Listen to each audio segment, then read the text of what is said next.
Hola, mi nombre es Gabriel Hernández. El día de hoy quería hacerles una reseña personal sobre el libro Así habló Zaratustra de Nietzsche. Lo empecé a leer básicamente porque quise acompañar otras lecturas existencialistas que estaba leyendo, como el tema de Haruki Murakami. También lo estuve leyendo mientras estoy leyendo Lolita y el tema de Crimen y Castigo de Dostoyevsky. Entonces son libros que de alguna forma tienen un matiz bastante psicológico y de filosofía. Entonces yo lo quise complementar con un libro que pues se basara en eso, y es que este libro es perfecto para eso porque realmente tiene ideas tan complejas que realmente toca desarrollarlas muy lento. Yo estoy leyendo un capítulo por día tratando de encontrar simbolismos y cosas que realmente están escritas entre líneas respecto a lo que trata de decir Nietzsche en este libro. Se contradice mucho incluso en algunas partes porque desarrolla ideas 7 capítulos después que se contradicen con algunas que presentó anteriormente. Entonces es algo que uno dice, pues toca coger con cuidado y solamente coger lo que uno le atrae con mucho criterio personal, porque básicamente este es uno de los libros que desarrollaron algunas de las ideas del nazismo de Alemania de 1980 más o menos, es que se data 1880 más o menos de Alemania, es cuando se están datando los datos de escritura de este libro. Yo tengo la versión de Alma, tiene unas ilustraciones bastante bonitas y el libro en sí es bastante bien desarrollado, tanto así que no quise rayarlo, sino para poder desarrollar el libro puse algunas noticas que iremos viendo durante el video, porque pues son ideas muy complejas. Entonces traté como de resumirlas en unas notas muy pequeñas para poder hablar sobre eso. Voy a hablar solamente de la primera parte, y esto es como una primera parte de 4 porque el libro está dividido en 4. La primera parte habla de cómo Zaratustra, de alguna forma, que estaba siendo ermitaño entre las montañas, donde solo hablaba con la naturaleza, tenía amigos como el águila, la serpiente, pues, y el señor sol. De alguna forma él forma unas ideas que son únicas para él, que se llaman el tema de un desarrollo personal llamado superhombre. Y él, después de muchos años allá de peregrinación en soledad en la montaña, decide bajar a compartir estos conocimientos con un pueblo. La historia empieza así, y como el pueblo de alguna forma rechaza las ideas que él presenta, y ahí en el momento de compartir él va aprendiendo también directamente en el proceso del que estás él viviendo, para llegar de alguna forma a ese proceso de superhombre. En esa primera parte hay varios simbolismos, tales como el tema de un equilibrista, un sepulturero, varios elementos que son símbolos y que son importantes de tener en cuenta a la hora de desarrollar. Solamente en esta primera introducción uno podría dedicar todo un capítulo o todo un video respecto al análisis de este. De ahí es importante algunas frases que tal vez son claves para desarrollar el libro aquí en adelante, que las ideas que él está presentando son para todos y para nadie al mismo tiempo. Son para de alguna forma eso que él dice que va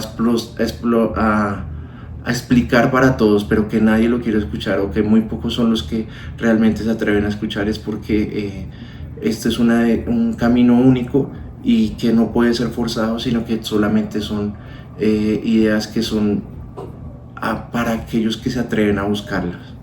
El tema de un equilibrista y cómo se cae, él presenta la idea de un superhombre o el hombre como si fuera el camino directamente hacia de ser animal hacia ser un hombre, y el tema a un superhombre, y el hombre es básicamente esa línea que tiene que pasar todos los equilibristas para poder desarrollarse como superhombres o Ubermensch.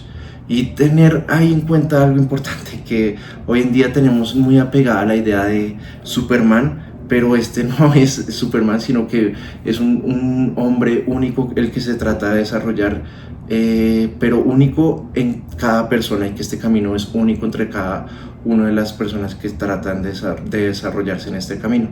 Este camino no lo pongo como si fuera una religión, una ideología o algo así, sino el camino propio, básicamente, de poder tener carácter en decir qué es lo que me gusta, qué es lo que está bien, qué es lo que está mal, poder defender a las personas que uno cree que necesitan ayuda, o incluso atacar a los que tienen que ser atacados también. Entonces esas ideas son importantes en la primera parte para poder empezar los discursos, porque él, después de que trata de hablar a las personas, a la muchedumbre, se da cuenta que no le tiene que decir a todos, y empieza a dar tiene que dar unos discursos para sí mismo y para las personas que están dispuestas a escucharlo. El primero de todos es uno de los que tal vez sean más conocidos de él, y que es básicamente una de las bases de su filosofía, porque se trata de los transmundanos. ¿Sí es el primer capítulo? ¿Segundo? Sí. El primer discurso se trata de los transmundanos. Entonces voy a empezar a hablar sobre cada capítulo, tal vez 30, 40 segundos por cada capítulo, para poder desarrollar y ampliar este video y que no dure 3 horas, porque es algo que uno podría estar ahí metido. Entonces yo aquí trato de leer lo que yo desarrollé y pensé en este capítulo. Entonces, los transmundanos son los religiosos que desprecian esta vida por una mejor después de esta, pero esa mejor es imaginaria. Esta vida es real y única, y es de superhombre aprovecharla. Él de alguna forma hace críticas a lo que ve en ese momento, y en especial en este capítulo pues ahí lo mencionan los religiosos y esa vida, pues no solamente los católicos, sino incluso los budistas. Bueno, en sí todas las personas que tratan de ignorar todo lo que se desarrolla aquí como en este momento, por ir a satisfacer algo que va más allá. Y pues es peligroso, porque cuando esas promesas pues son de fe, básicamente, en poder decir que yo trabajo en esta vida para poder recibir el cielo más adelante, pues es algo que no está probado, y que realmente él dice que debemos de trabajar es en el ahora y no irnos más allá para buscar el camino objetivo de esta vida. Malos aquellos que de alguna forma desperdician esta vida tratando de cumplir esa función de vivir como santos, cuando realmente es esta la que tiene que vivirse. Y de eso se trata el transmundano. Todos los capítulos terminan con "Así habló Zaratustra".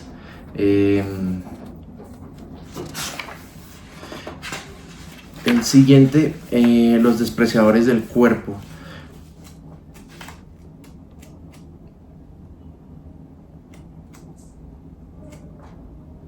No, incluso yo creo que me estoy adelantando, y hay un capítulo previo, que es cuando empieza a hablar, 2 capítulos previos, que es cuando empiezan los discursos, y es de las 3 metamorfosis. Esta es una de las bases que yo mencionaba ahorita de su filosofía. Entonces, incluso yo pensaba, me ha gustado tanto esta idea, que pensé en hacerme un tatuaje, y creo que montaré la imagen del tatuaje que me quise desarrollar para esta idea, que es las 3 metamorfosis. El hombre debe ser y se debe transformar en camello, aquel que carga todo el aprendizaje de la sociedad, de la religión, de sus creencias, de sus culturas. Una vez ya sabe de alguna forma poder soportar ese peso y poder tenerlo sin ningún problema, porque debe poder incluso seguir cargando más peso de lo que está aprendiendo, ir a rugir después y transformar su alma en un león. Cuando ya de alguna forma supo dominar sus pesos, él puede ir a desafiar lo aprendido con coraje y atreverse a destruir, porque pues ahí está un tema de valor, ¿no?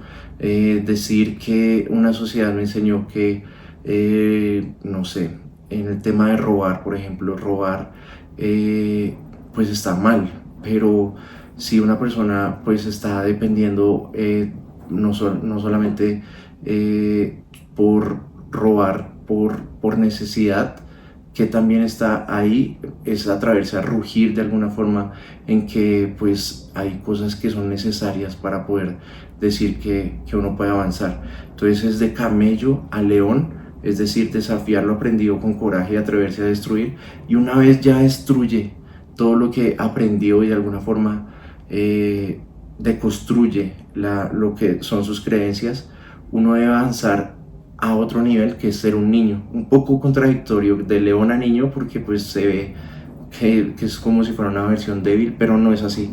El niño tiene una habilidad de abrazar lo nuevo con inocencia y humildad, ya que supimos todo lo que supimos, nos atrevemos a destruirlo.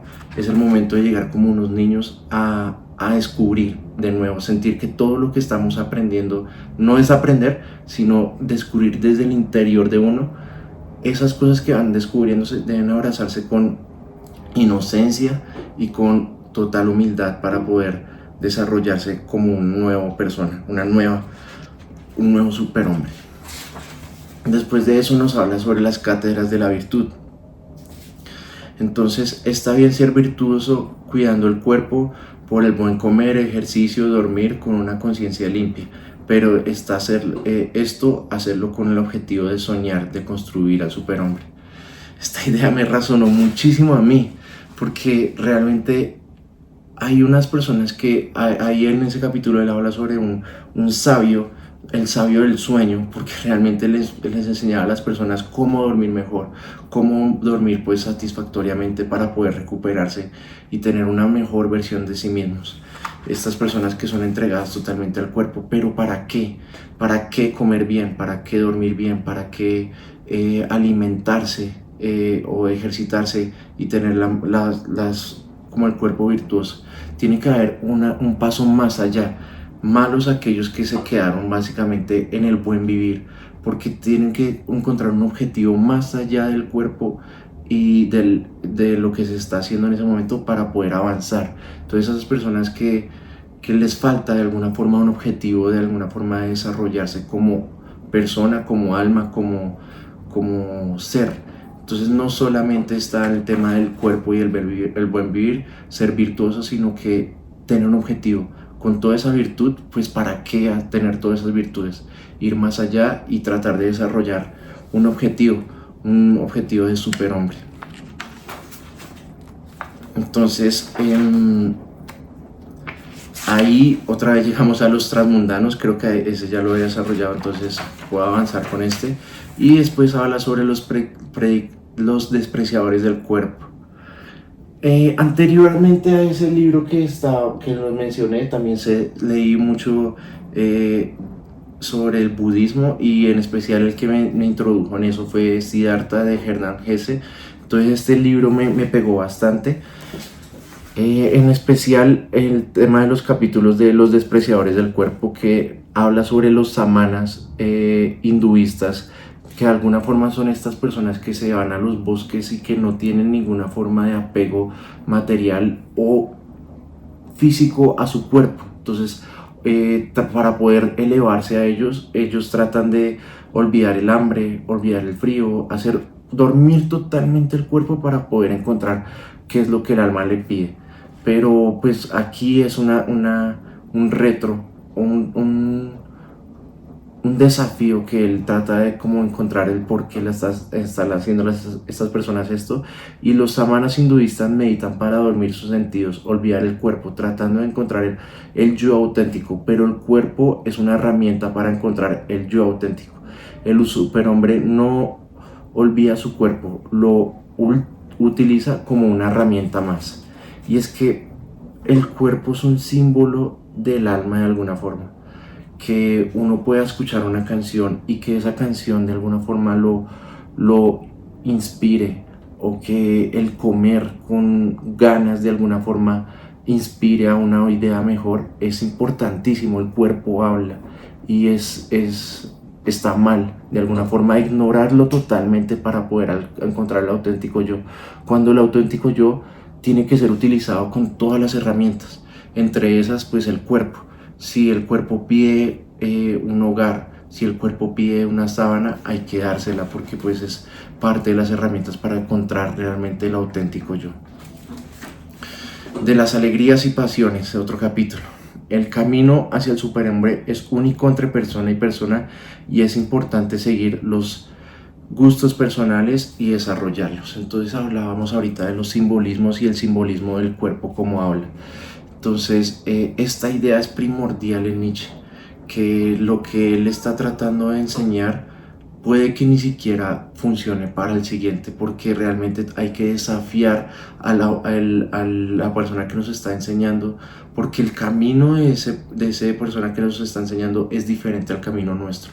Cada camino de superhombre es único entre persona y persona, y es importantísimo tener esa idea porque pues lo que incluso nos enseña aquí puede ser una guía, pero no hay que tomárselo a pecho porque es único, ¿no? O sea, lo que a mí me duele en el crecimiento de gimnasio puede que no sea dolor hacia otras personas porque están haciendo el ejercicio de una forma diferente y les guste hacerlo así.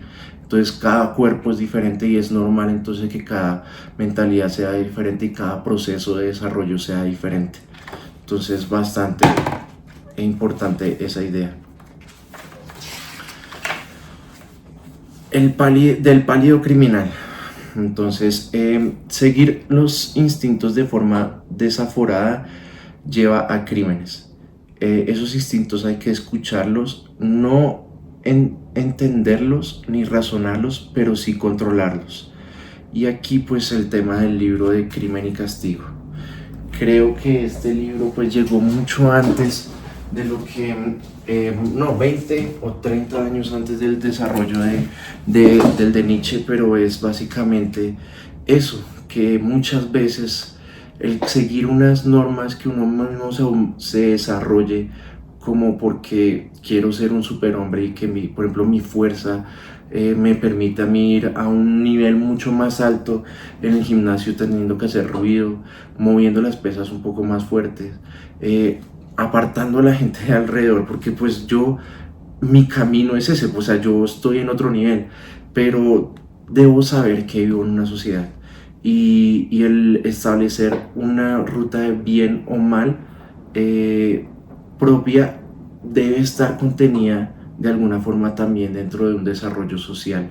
El tema de Dostoyevsky, por ejemplo, aquí Raskolnikov mató a una persona porque creía que era algo bueno, pero entonces hay que escuchar esas intenciones que tiene el cuerpo, incluso de matar a veces, pero no hay que entenderlas, no hay que dejarlas desarrollar desaforadamente porque uno es el que debe tener el control de que es dejar ir su cuerpo de forma automática y tener control sobre la mente es importantísimo. Entonces eso tiene consecuencias y consecuencias como la cárcel, la muerte, el odio de los demás. Entonces es importante poder tener un control respecto a eso y aquí en este capítulo Nietzsche no lo menciona, ¿no? De la lectura y la escritura. Entonces, siendo el camino del superhombre algo personal, todo lo que se lee y se escribe debe serlo también. El que escribe oscuro es porque su camino de superhombre es oscuro. Por ejemplo, Allan Poe. Entonces, hay unas listas que son muy buenas como guías, ¿no? El tema de 100 libros que leer antes de morir. Son unas listas pues que son imprescindibles porque hay libros que son mejores que otros, está claro, pero que a mí, por ejemplo, no me gusta el tema de la oscuridad mucho. Entonces el tema de Allan Poe y sus libros, la verdad he leído algunos de ellos y me deprime de alguna forma. Trato de no leer 2 o 3 cuentos de él porque realmente seguidos, porque realmente me deprimen, me ponen triste. O el tema de, por ejemplo, el miedo. Sé que hay unas obras de Stephen King que ahorita está pues muy de moda lo que estamos ahorita viviendo y sé que pues mi personalidad no da para poder leer ese tipo de libros. O otra vuelta a la cuerda, algo así se llama ese libro. Lo he intentado leer como 3 veces, pero es que me da mucho miedo los primeros 3 capítulos y pues no los desarrollo. Así como lo que uno consume es al gusto de uno, también lo que uno escribe debe ser al gusto de uno. No toca escribir porque alguien no lo imponga, sino porque realmente es lo que a mí me nace como alma. Leer y escribir son símbolos del alma, entonces hay que saberlos interpretar y poder desarrollar. Mi libro, de mis libros favoritos, es uno que casi nadie conoce, pero que yo me divertí muchísimo leyendo, y es La conjura de los necios. Bueno, es un Pulitzer, mucha gente lo conoce, pero no está nunca en esos listados de cosas por leer o que uno ve muy común en literatura. Entonces de eso se trata. Puede que su pasión y su gusto no esté en lo que está, en lo que le gusta a la mayoría, sino en lo que guste de usted, y es importante hacer y respetar eso.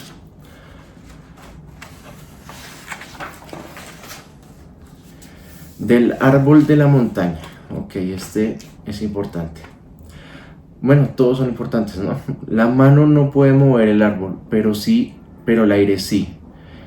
Hay acciones directas que no afectan el desarrollo del superhombre, pero lo indirecto, como el contexto, religión o cultura, sí lo puede mover. El camino del superhombre es solitario, y si es mal llevado, ese camino puede llevar a la destrucción, petulancia y convertirlo en malicioso. Creo que esto es importante, estas 3 últimas palabras, petulancia y convertirlo en malicioso. Entonces hay unos riesgos en desarrollarse como superhombre, porque es de alguna forma una herramienta que hace que las personas sean unas mejores que otras, pero porque lo desean ser en esos caminos. Y el conocimiento, si no es llevado con humildad, con esa alma de niño que estábamos hablando, puede llevar a estas personas o volverlos maliciosos. Y habla como pues un árbol, porque es que este es un árbol con una mano, por más fuerza de que nosotros la apliquen, pues no lo va a poder mover. Y en ese caso es que pues personas, por ejemplo, yo hablo mucho del gimnasio porque es algo que me gusta y es algo que desarrollo en mi día a día. Alguien que llegue y me insista a toda hora sobre cómo hacer un ejercicio, que lo estoy haciendo mal, él puede hacer toda la fuerza que él diga, pero pues no me va a enseñar porque yo decido no hacerlo. En cambio, puede ser la cultura, lo que yo veo en Instagram, lo que yo veo como referencia de no sé, publicidad de Estados Unidos, o el Mister Olympia de alguna forma. Eso es el contexto, y puede ser más fuerte eso para moverme a mí como árbol que esa persona que me está tratando de hablar directamente. Entonces nos hablan 2 ideas aquí importantes para el camino del superhombre, como riesgos, y de dónde vienen algunas de las ideas que nos podemos desarrollar, como el tema de la religión, cultura, y tener en cuenta que hay incluso, yo me preguntaba en ese momento si hay unas sociedades que desarrollen mejor el superhombre que otras, y ahí es cuando realmente uno ve cómo de alguna forma los nazis en Alemania cogen este libro como referencia, y es que ellos creían que pues en su lenguaje, en su forma de ser, eran mejores que otros hombres, no por el hecho de su raza, sino por el hecho de su cultura y sus creencias y su ideología. Lo hacían mejores hombres que otros, porque creían que había unas mejores sociedades para desarrollar estos superhombres que otras. Entonces tener cuidado, y aquí es a donde uno ve el tema de la malicia por el desarrollo de estas ideas. Él de alguna forma incluso pronosticó que cogió estas ideas de mala forma podían llevar hacia malas ideas. Entonces, de los predicadores de la muerte, muy parecido a los predicadores de los religiosos, aquellos que pues solo viven pues para poder de alguna forma decir que van a morir de alguna forma bien porque van a llegar hacia el cielo. Es la misma idea, muy parecido. Entonces aquí se desarrolló esto 2 veces, desde dos contextos diferentes, pero es la idea de que hay que aprovechar el momento de aquí y ahora. Entonces, importante eso. El siguiente me impactó bastante, me gustó tal vez de el segundo capítulo favorito después las transformaciones del alma, y es de la guerra y los guerreros. Entonces, más que soldados, queremos guerreros que luchen por la paz, que no luchen por luchar ni obedecer, sino que estén convencidos de buscar la paz, valientes y dispuestos a morir por la paz, admirando, respetando a su adversario, porque éste viene con envidia y feroz por quitarnos lo que ya nosotros tenemos. Este adversario quiere guerra porque quiere lo nuestro, y los guerreros luchan por mantener la paz.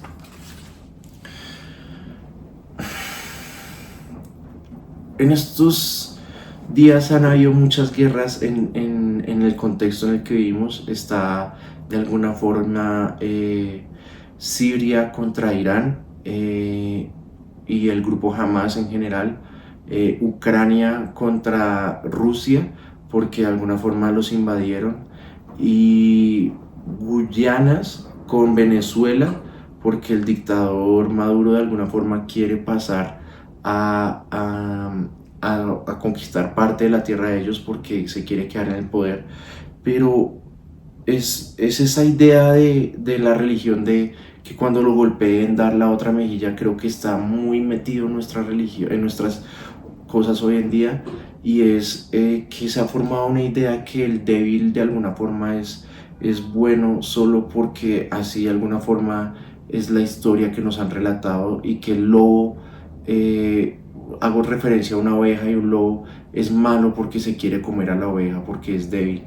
Y aquí dejo una imagen de referencia respecto a esto, y es que el fuerte o el virtuoso de alguna forma no se tiene que sentir mal por ser fuerte y virtuoso, sino que tiene que de alguna forma brillar más allá, y es en ese brillar que se atrae a algunas personas que uno no quisiera que se atraigan, porque esas personas quieren lo de uno, y de alguna forma despreciar a todos estos soldados que siguen de forma, pues, sin justificación las órdenes de los demás, y matan por matar sin realmente tener una convicción de lo que están haciendo, que es la diferencia con un guerrero, un luchador, esa persona que realmente sabe por lo que está luchando, que es el tema de libertad.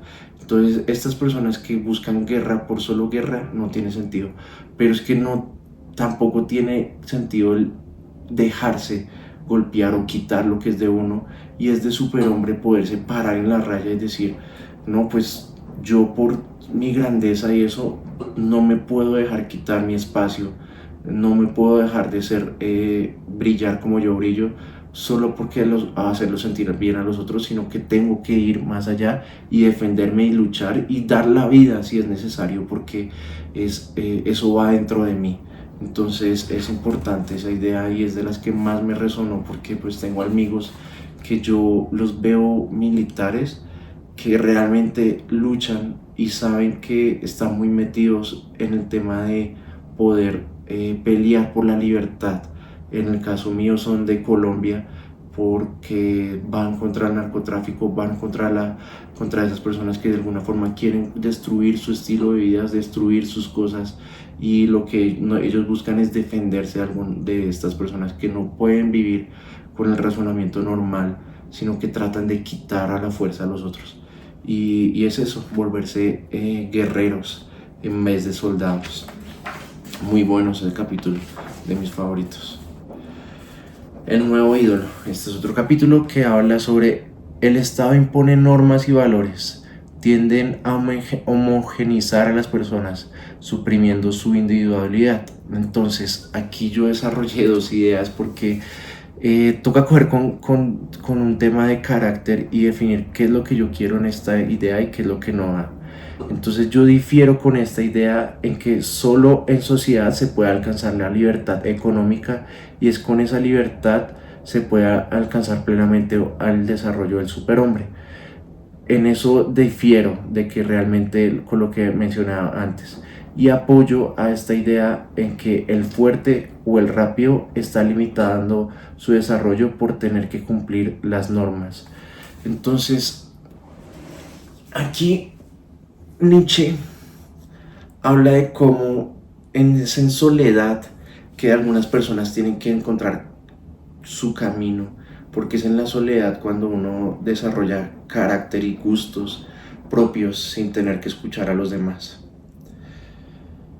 Y nos invita a que nos vayamos de vivir de ciudades grandes y que vayamos a pueblos de alguna forma, porque los pueblos tienen unas ideas de bien o mal definidas por ellos mismos y de que entre casa y casa en esos pueblos chiquitos pues la norma de bien o mal está diferente, y que ahí es cuando realmente se puede tener una conciencia personal del desarrollo personal.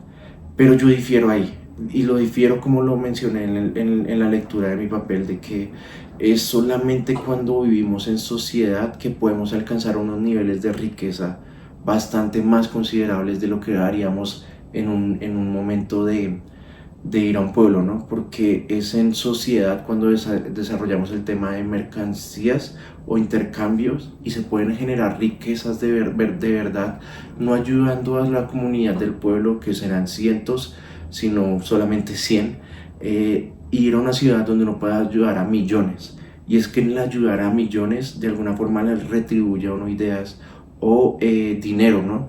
Y es con ese dinero que realmente podemos alcanzar unas libertades. Yo puedo desarrollarme perfectamente siendo un samana, por ejemplo, pero se queda rezagado de que si a mí me gusta, por ejemplo, el salto en avión, pues nunca voy a saberlo si me gusta o no me gusta, porque nunca tuve la libertad para escoger, porque fui limitado económicamente para poder desarrollar esas actividades. Entonces, en el desarrollo económico creo que hay una oportunidad para el desarrollo de persona, y es necesario. Ahora, apoyo esto de que la idea del gimnasio que ya han presentado, yo quisiera que las máquinas fueran más diseñadas para llevarme a mí a un siguiente nivel, que hubieran más palos para hacer peso muerto, que más máquinas para hacer pierna, que fueran a otro nivel, pero pues el gimnasio está hecho para en general, entonces está lleno de máquinas de hacer cardio, hay unos salones para baile, hay otros salones para hacer spinning, que ocupan la mayoría del gimnasio, claro, pero es eso lo que las personas necesitan hoy en día para poder estar más saludables. Más cardio, menos pesas, porque es que tenemos un problema de obesidad en general, entonces me tengo que rezagar un poco yo para poder andar en una sociedad, pues toca, ¿no? Entonces ahí es cuando lo apoyo a Nietzsche, de que de vez en cuando está bueno irse a un pueblo y desarrollar su propio carácter en sus propias cosas. Algunas de las ilustraciones que trae este libro, muy buenas, me encantan.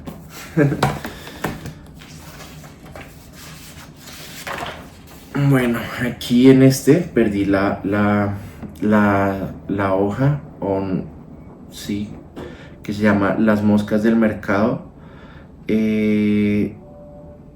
No me acuerdo muy bien de este capítulo, pero pues debe ser por el tema de que parecido a lo que estamos desarrollando, que realmente cuando uno es virtuoso de alguna forma, tratan de apegarse a muchas personas alrededor cuando están viendo pues valor en uno, y toca saber de alguna forma espantar esto.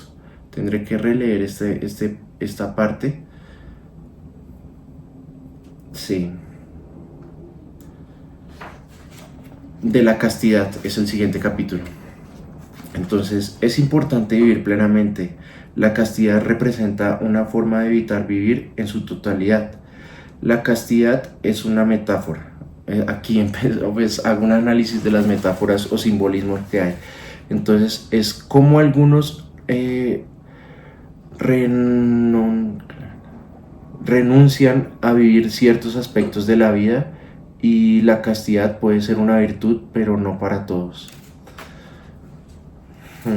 Entonces este papelito lo tengo que complementar un poco más, pero es básicamente cómo de alguna forma a unas personas les toca vivir la castidad porque pues no pudieron desarrollar su vida social o incluso se lo impusieron de alguna forma y no fue por elección. Eso está malo porque de alguna forma hablamos otra vez de los símbolos del alma, es el alma pidiendo esa conexión con otra persona. Entonces, si no es elegido por uno, sino impuesto, se está privando el alma y el desarrollo de uno mismo para poder desarrollarse. Y muy valeroso el que cogió y eligió, vivió todo lo demás, pero después de eso vivió en la castidad porque eso le suma más adelante, eso sí tiene valor, pero realmente es tratar de restringir un poco para poder desarrollarse en otro lado, en otros aspectos, como la espiritualidad o la energía, pero entonces de que sea impuesto por la religión o por la sociedad, pues no está bien hecho porque de alguna forma están castrando el desarrollo de ese superhombre. Y así con varias cosas, no solamente para la castidad. Entonces ahí es cuando hablamos del simbolismo de la castidad. Puede desarrollarse con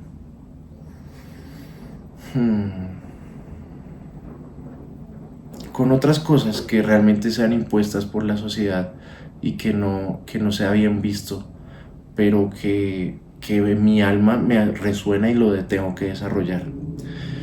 Entonces este es atractivo, este capítulo se llama Del amigo. La amistad debe ser entre individuos capaces de estar solos, debe ser un encuentro entre seres completos que buscan crecer juntos. Nietzsche vivía en un contexto cultural donde la mujer no tenía libertades, por eso la excluye de la amistad. Una amistad desde la necesidad de compañía se vuelve dependiente. Aquí desarrollé 3 ideas. Entonces, el amigo tiene que ser un ser completo, alguien que de alguna forma le sume y lo rete de alguna forma más allá. Y es eso, que el amigo también puede ser el mejor enemigo en algún momento, porque ese mejor enemigo uno lo ve brillar, y en ese brillar, en ese despertar de la otra persona lo puede inspirar a uno. Y ahí está el simbolismo también de su alma tratándole de decir, vea que su amigo sí pudo alzar 180 kilos en pierna, estoy seguro que usted también lo puede hacer, y ese es el reto de llevarlo a más allá. Y lo menciona en el tema de las mujeres porque él de alguna forma vivía en un contexto donde no las consideraba iguales y decía que las mujeres eran un complemento para el desarrollo del hombre, pero hoy en día pues esto ya quedó atrasado, esta idea, y se ven como mujeres son muy capaces en otras áreas de lo que los hombres lo son.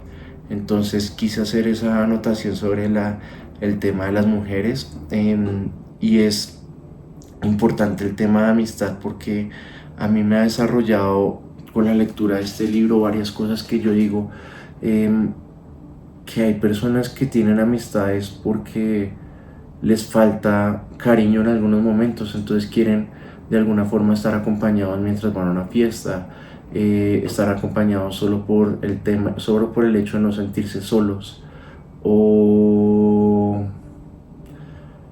sí, realmente es porque les sobra tiempo y no saben qué hacer con el tiempo, entonces tratan de buscar otra persona para eso, para rellenar de alguna forma el tiempo. Entonces son vacíos que se tratan de llenar con amistades, y ahí es cuando se llega a un tema de dependencia, que no debería ser así porque son personas completas las que desarrollan una amistad completa. Si hay un más y un menos, pues va a llegar a menos, pero si hay más y más va a ser una cosa brutal. Menos y menos, dependencia.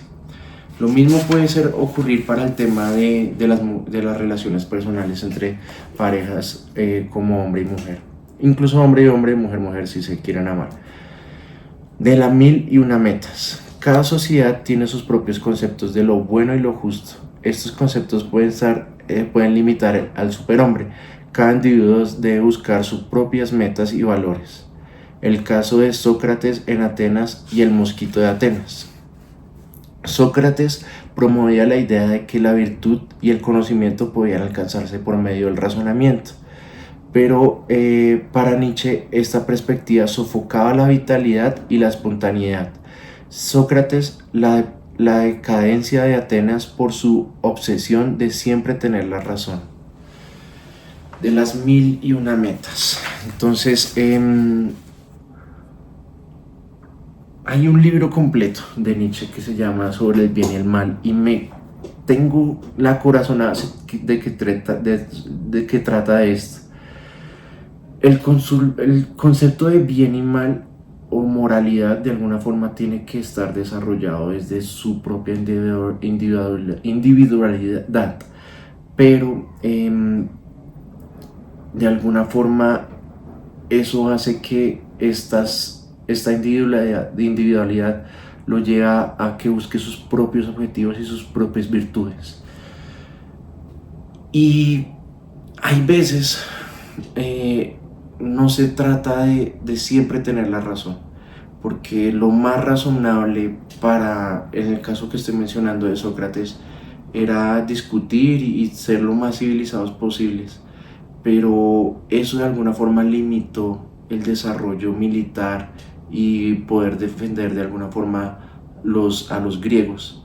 Y fue con el tema de Esparta, de alguna forma que sí, que se la pasaban peleando, que podía que no tenían la razón en muchas veces, pero es escuchar el alma y a veces ir más rápido y forzar las cosas porque el cuerpo lo dice, está bien, limitando el razonamiento, porque es que el alma habla a través de estos símbolos. Entonces, no irse de blanco a negro, sino ir esos matices que hay veces uno tiene que fluir básicamente para poder definir si en este momento me entrego al razonamiento o me entrego a lo que me dice mi instinto. Y es que el instinto de alguna forma es sabio en algunos momentos y es mejor escucharlo, ignorando de alguna forma el tema del razonamiento.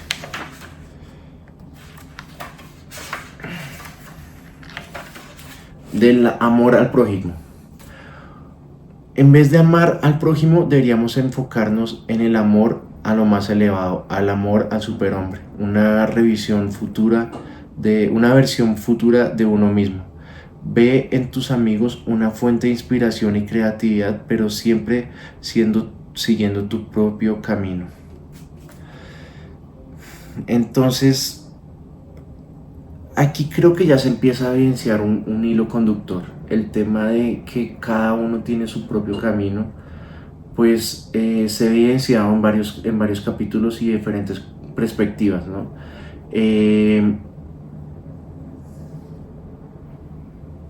Puede que hayan personas más fuertes, más rápidas, y esas personas se dedicarán a esos enfoques. Pero mi camino, por ejemplo, es el de tratar de trabajar siempre más fuerte en lo que yo quisiera. Entonces ese cambio de paradigma o ese cambio de que yo no me voy a dedicar a ser el mejor velocista o el más fuerte powerlifter, es algo que uno tiene que saber diferenciar entre sus prójimos. Y es pues amar esa versión que uno quiere más adelante para uno. No el bodybuilder Gabriel, no el powerlifter Gabriel, no el velocista Gabriel, sino el Gabriel de 5 años que va a ser muy enfocado en su trabajo, muy enfocado en su gimnasio y en sus cosas, pero muy equilibrado. Entonces es amarse a uno mismo como uno es y en su propio camino, y es cuando uno empieza a desarrollarse como persona que empiezan a llegar otras personas a la vida de uno para poder de alguna forma inspirarse como nosotros nos inspiramos en el otro que es más fuerte, y es amar ese camino de alguna forma que es único y hacerlo respetar por encima de todos los otros. Del camino del creador. La soledad es una oportunidad de crecer. El camino de autorrealización es profundamente personal y único. De nuevo, la misma idea, pero aquí tal vez es el tema de que él trata una paradoja aquí. Es el tema de que cuando él ya lleva muchos años en su soledad, Zaratustra de alguna forma siente que su alma le está pidiendo que también tiene que bajar a compartir sus ideas con el pueblo y con la ciudad, o con las personas que están alrededor de él. Y es eso, pues ¿para qué? Si es un camino único, ¿para qué tenerlo que compartir? Pero es un ciclo. Hay veces pasar de compartir y de poder desarrollarse como con prójimos y con amigos debe ir acompañado en momentos de soledad, y es en esos momentos de soledad que uno llega a formar carácter. Él lo recomienda bastante para poder de alguna forma nutrir el desarrollo del superhombre.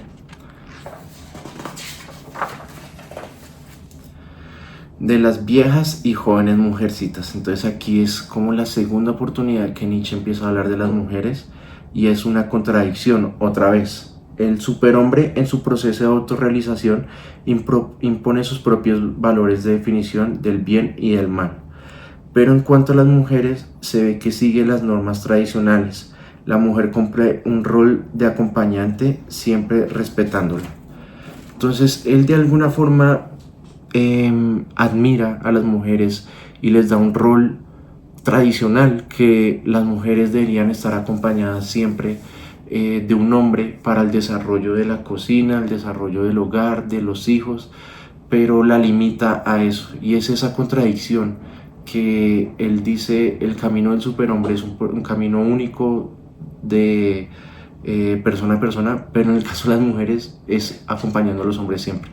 Y ahí está la contradicción, un poquito se le ve el machismo en el que está desarrollando su novela, y cómo de alguna forma en su vida tuvo mujeres en ese contexto de tradicionalidad. La mordedura de la víbora. Entonces, este es importante porque ya van a ver.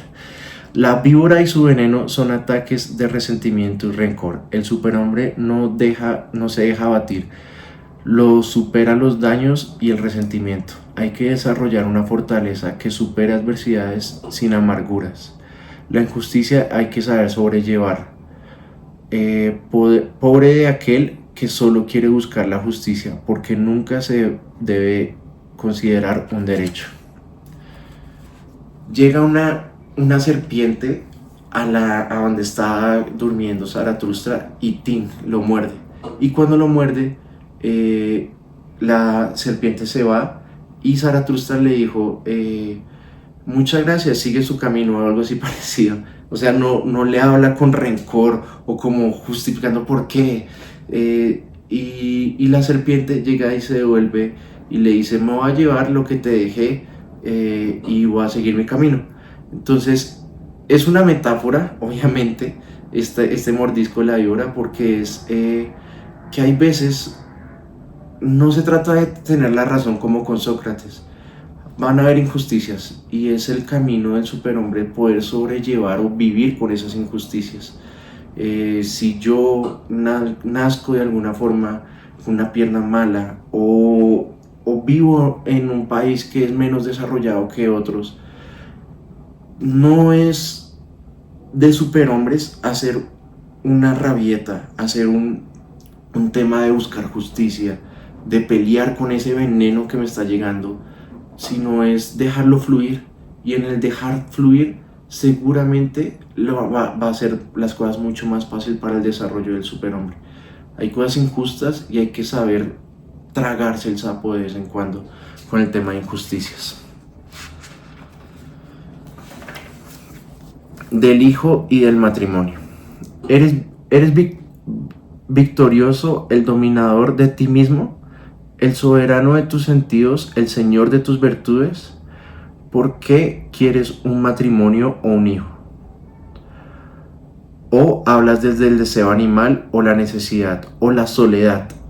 ¿Es la discordia contigo mismo? Entonces, el matrimonio es la voluntad de dos en crear que sea algo más lo crearon. Básicamente habla muy parecido que con la amistad, es que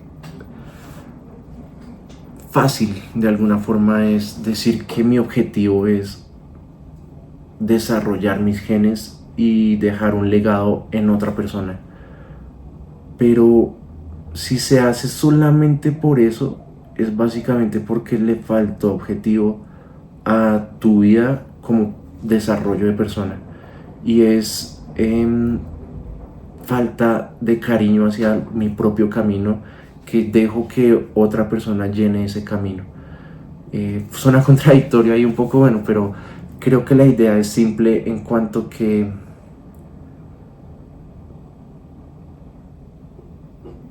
buscar un hijo no significa rellenar el espacio, sino es, o el vacío, sino es que cuando yo me complemente a mí mismo y sea lo mejor, la mejor versión de mí mismo, teniendo claros mis objetivos, es el momento ideal para poder tener un hijo o una familia que me complemente.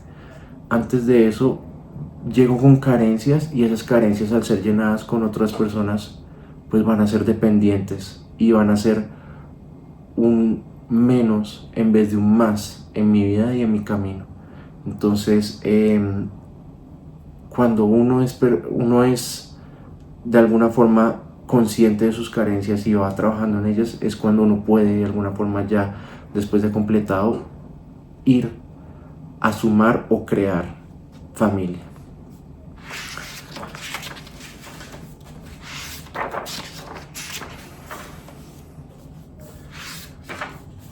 De la muerte libre.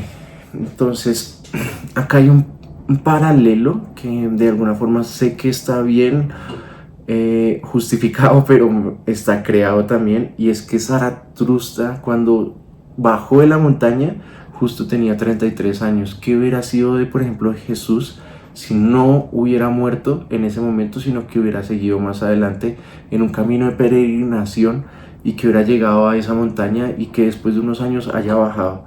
Y es que hay ese paralelismo entre Jesús y Zaratustra, porque pues sí, tienen la misma edad, ¿no? Y habla de Jesús en este capítulo. Jesús eligió morir en el momento adecuado. Vivir solo por el hecho de vivir no tiene sentido. Aferrarse a la vida solo porque sí, no tiene sentido. La muerte libre es una muerte elegida con dignidad, cuando uno siente que ha cumplido un propósito en la vida. Entonces, de alguna forma, terminamos de desarrollar la idea de Jesús, y es que, ¿qué hubiera sido de Jesús si hubiera vivido más, no? Si hubiera vivido hasta los 70 años, tal vez incluso sus ideas se hubieran desarrollado de tal forma que incluso hubiera contradecido lo que hubiera dicho a los años de los 30 y algo, 20 y algo, que estaban descritos en la Biblia. Jesús murió en el preciso momento que debió haber muerto, y es porque lo eligió. Él de alguna forma le dijo a su padre, cuando en el momento de crucifixión, que él estaba dispuesto a ir más allá, y con valor dijo: yo acepto mi destino, y es porque sabía que era el momento ideal. No regañó, no repataleó, sino que básicamente lo aceptó, y eso tiene mucho valor y mucho peso, y es el peso de la cruz que llaman de vez en cuando, ¿no? Pero es eso, que hay veces realmente cuando alcanzamos un objetivo, ya de alguna forma es un ocaso en la vida, y está bien saberse despedir y no hacer que las cosas se extiendan más de lo que deben. Relaciones que debieron haber muerto 5 años atrás o 10 años atrás, pero que uno sigue ahí metiéndole porque básicamente es lo que dicta la sociedad, pues está mal, ¿no? Hay que saber de alguna forma acabar los ciclos para que pues sea lo mejor. De ahí a solo vivir por vivir, pues da tristeza, ¿no? Y es una referencia al capítulo anterior que habíamos visto de los predicadores del cuerpo, o de las virtudes solamente por virtudes sin un objetivo. el objetivo en la vida. Creo que es una de las cosas que deja mucho que decir en el tema de la filosofía de Nietzsche. Me enseñó bastante este capítulo, la virtud davivosa. Y es que es una palabra que realmente hoy en día casi no se usa.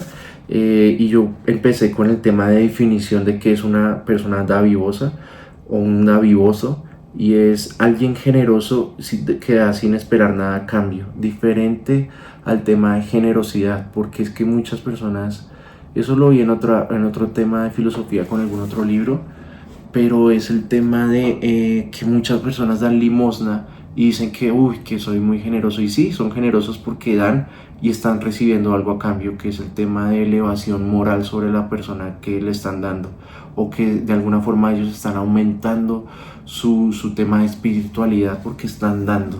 Pero eso es ser generoso porque está esperando algo a cambio. Davivoso es no tener nada que esperar a cambio, diferente a generoso.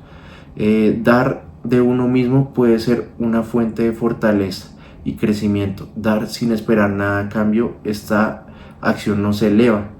Una virtud davivosa es uno puede llenarse de valor, conocimiento y experiencia para luego compartir. Y es que aquí es cuando empieza a hablar de símbolos directamente él. Yo durante todo el capítulo hablaba de símbolos y es porque estuve estudiando bastante este capítulo. Y es nuestro espíritu se expresa a través de símbolos. Hay que buscar una virtud auténtica que surja cuando el cuerpo y el espíritu están alienados, comprendiendo símbolos que nos dejan vivir más auténticos y davivosos. Entonces, escuchar la canción que me gusta e inspira es la comunicación de mi espíritu. Y es que ahí está, creo que la forma más davivosa de vivir, que es siendo mi mejor versión, siendo yo auténtico. Creo que las personas pueden inspirarse y coger de mí, ser mejores ellos mismos solamente por mi compañía y el hecho de que yo de alguna forma hago respetar como quien soy, y hago respetar a mis amigos y a mis familias tratándolos como iguales. Eso hace que sean unas acciones davivosas. En el yo ser yo y hacer todo esto con respeto es una acción davivosa, más que dar en un semáforo, más que dar dinero, más que dar tiempo en otros lugares o rezar. Es respetarme a mí mismo, y en el respetar a mí mismo que inspiren a otras personas. Eso es ser davivoso, y es una acción que de alguna forma nos invita a Nietzsche a través de su personaje Zaratustra. Y aquí de alguna forma ya termina su ciclo. Yo hablé de ciclos en algún momento, y era que él se despide de la muchedumbre o de las personas que le están dando, a las que están dando este discurso, los llama la vaca púrpura, porque pues aquí hay otro símbolo, que son personas de muchas culturas, muchas edades, pero que arman una vaca de alguna forma. Y es que es un poquito difícil leer ahí en esos entre líneas. Y él habla de un símbolo que le dan las personas cuando ya se empieza a despedir de esta muchedumbre para volver otra vez a la soledad, en donde él tiene que volver a generar más conocimiento auténtico de él mismo y formar aún más carácter, porque él es el auténtico Zaratustra, ¿no? Y es el tema de un símbolo, le entregan un bastón que supuestamente tiene un sol alrededor de una serpiente. Y este mismo báculo yo lo veo como un símbolo, en donde el sol, y él lo menciona como un símbolo, ¿no? El sol oro simboliza la fuente de la luz, vida y sabiduría, representando claridad y propósito. Y la serpiente que lo rodea al sol es el conocimiento. La serpiente del conocimiento simboliza la sabiduría que se obtiene a través de la experiencia y el autoconocimiento, y juntos representan el equilibrio y la dualidad, y es el símbolo de Zaratustra en ese momento. Bastante interesante. Les recomienda a todos los peregrinos que están con él que por favor vayan en su camino propio, incluso rechacen las enseñanzas que él está dando, porque son enseñanzas de él, no son enseñanzas de ellos, y tienen que encontrar su propio camino. Y los hace reflexionar en que la soledad es para crecer y tener un ciclo, y es importante tener un ciclo en donde hay que compartir, pero regresar a la soledad para renovarse. Y así se despide Zaratustra de sus fieles y avanza a la segunda parte, que ahí voy. Ya pues me voy de viaje para Santa Marta, para la playa, y la verdad es que no voy a llevar este libro porque pues creo que lo va a manchar de bronceador y bloqueador, y no quisiera. Entonces voy a retomar esta lectura hasta el próximo año 2025, y leeré pues otros libros como Lolita mientras tanto. Gracias por ver este video, quedó exactamente de 1 hora y seguiré avanzando. Hasta luego.